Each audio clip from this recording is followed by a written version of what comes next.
Those days. I remember those days.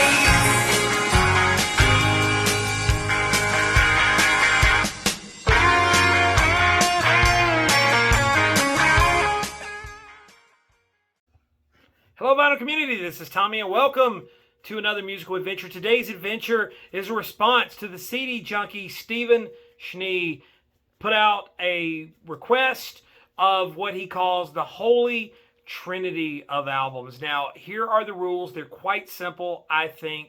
And I went through and grabbed the ones I could think of. Some of you have done some of these. Some of these are quite obvious, I think. And some of you have responded.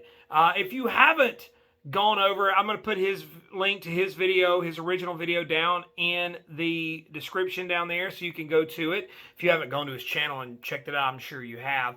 And if you haven't, go do it. And several folks have gotten in on this, and I wanted to do it because it's kind of a fun topic and it gets you to thinking. But it's a Holy Trinity. What the idea is are 3 consecutive studio albums. Live albums and compilations do not count, of an artist that, or a band or an artist that you would recommend to somebody. Like, these are the 3 albums to get. I don't know about these people. I don't know. I'm kind of interested in their work. Where would you start? These are the 3 albums. They have to be consecutive. They have to be not live. They have to be studio albums, and they have to not be compilations. So there were a few that came to mind almost immediately, and then there were some I kind of was going through the collection. I said, you know what? That's easy enough. I'm going to start with some CDs because it's for the CD Junkie, right? Why not CDs? I'm going to go with Cheap Trick. Cheap Trick, the self-titled, Cheap Trick in color, and of course Cheap Trick, Heaven Tonight. These are the first 3 Cheap Trick albums. Now, one of the rules on here, and I don't know if I said it already, it has to be an artist with more than 5 albums in their catalog. I don't think I said that. So you can't pick someone that's only got 3 albums. Somebody like Nick Drake, for example.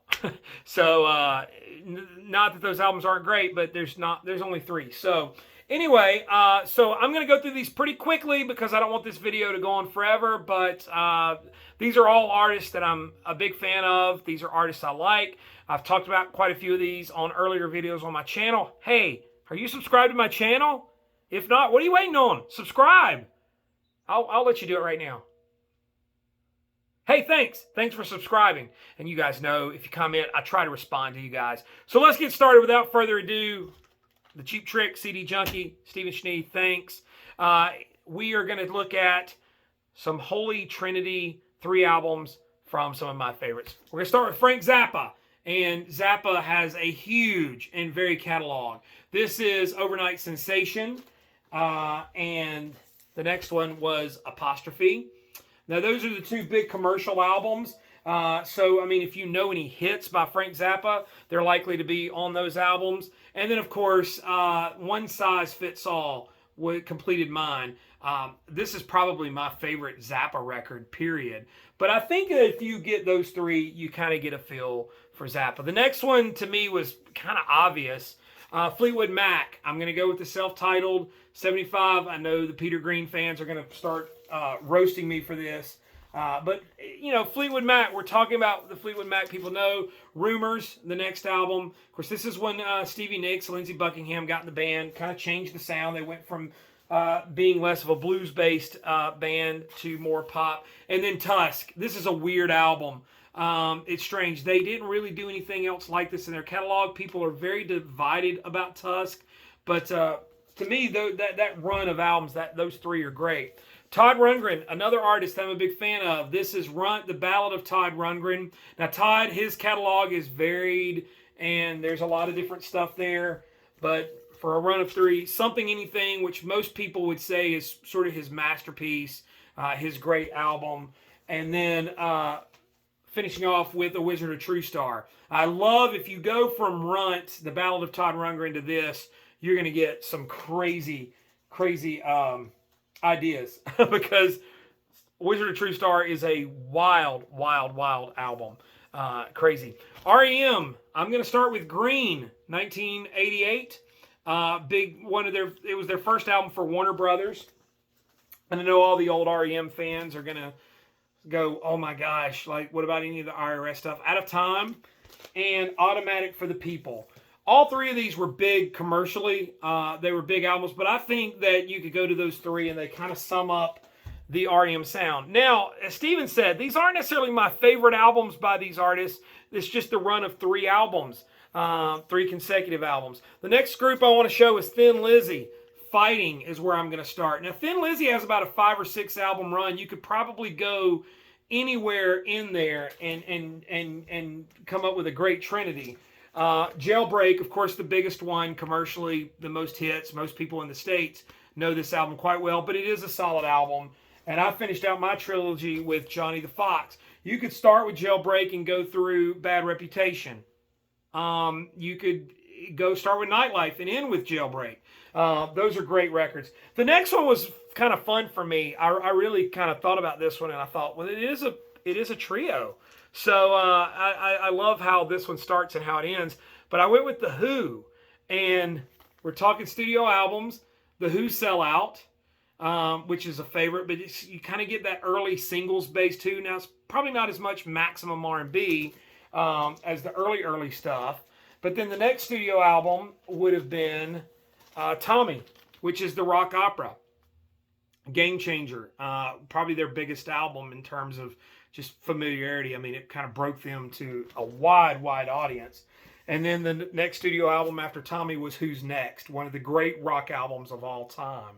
But I love starting with Who Sell Out and going here. It's almost like a different band. But yeah, the next one I picked was Weezer.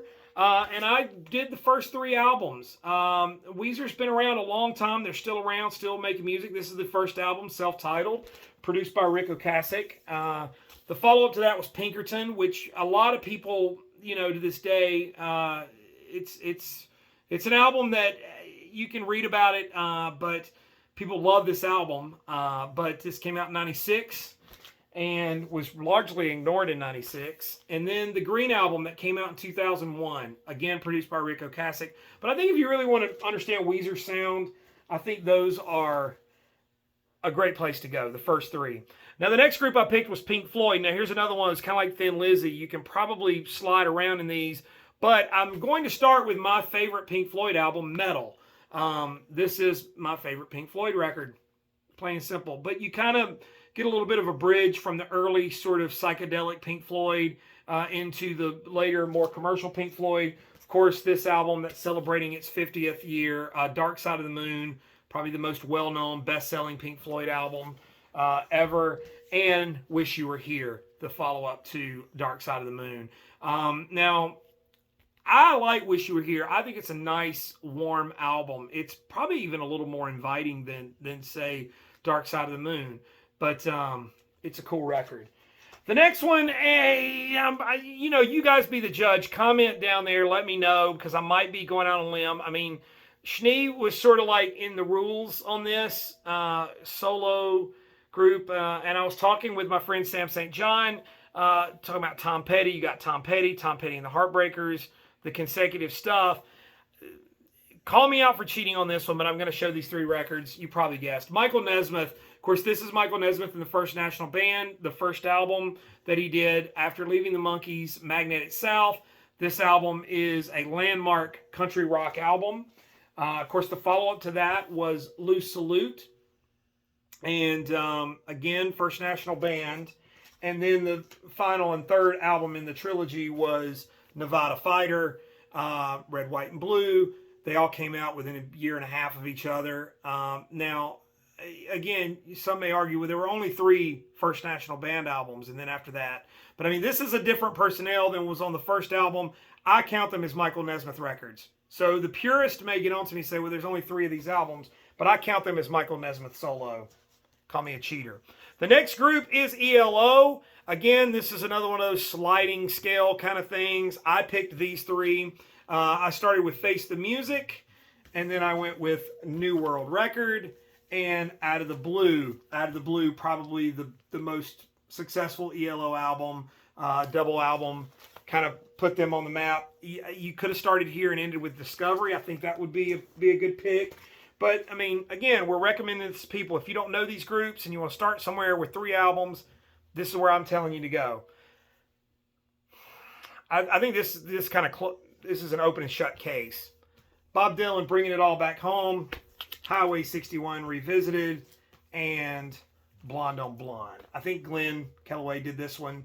Either way, they're great picks. So, Dylan, I mean, that's you're not going to find probably a better run of 3 albums. Next one I picked was Elvis Costello. Elvis Costello and the Attractions. Well, okay, this is Elvis Costello and the Attractions. This year's Model, which is his 2nd album. Armed Forces, which is a great, great, great album. And Get Happy. More R&B. Yeah, it's autographed. More R&B influenced, but it's a fun record. I think it's a great trio. Elvis has a pretty varied catalog as well. You're going to find jazz. You're going to find country, punk. I mean, there's a lot of stuff in Elvis's catalog. Hey, look, I did this video in around 10 minutes and covered all those bases. Stephen, thank you so much for coming up with this idea. I hope folks check out your channel and follow This is Ski Lodge. And thanks for doing it. I was glad to jump in. And anybody else, comment down below with your 3. How far off was I? Hold me to task on some of these. Whatever you want to do, comment, like, subscribe, all that good stuff. Holy Trinity, you do a list now. I did my part. Now it's your turn. Thanks for watching. We'll see you next time.